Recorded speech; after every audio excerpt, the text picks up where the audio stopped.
This reading today starts with a pretty big statement. I have turned to a power greater than myself. That's not just a line, it's the foundation of everything we do in recovery.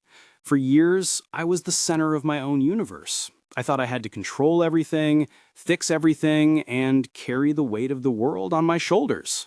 Same here. And when I failed, because of course I would, I'd spiral.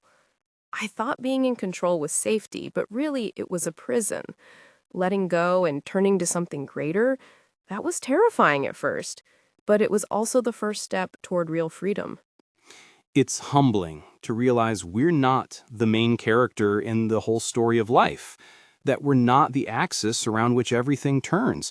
I love how the reading says, I'm only one of his children, and a small one at that.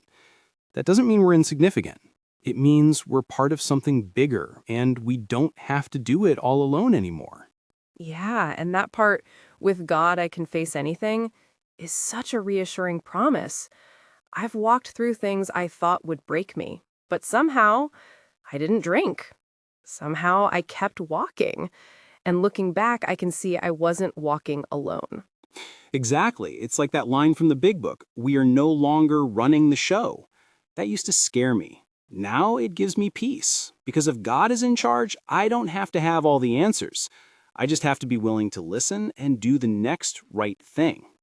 And that leads right into the meditation. It says, the grace of God is our assurance against all evil. That doesn't mean life won't hurt or that bad things won't happen, but it does mean we're not powerless in the face of it.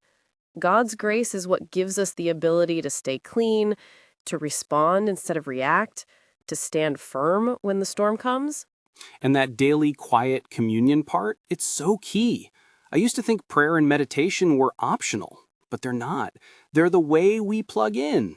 Without that connection, I start relying on myself again, and I know where that leads. Same. I've learned that quiet time isn't about saying the right words. It's about opening the door. It's about giving space for God's grace to move in my life. Some of the biggest changes I've experienced didn't come in loud moments. They came in stillness. And let's talk about that final question. Is my life in the hands of God? That's something I have to answer every single day. Sometimes I say yes and then grab the wheel 5 minutes later.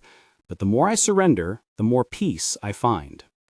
I think it's also about trust. Trust that no matter what's happening around me, I am being carried, that I'm not abandoned, that my worth isn't tied to what I produce or control. Just being in the care of a loving power is enough. And with that kind of grace, we don't just survive, we grow. We're protected, we're empowered, and we become people who can face anything without needing a drink to cope.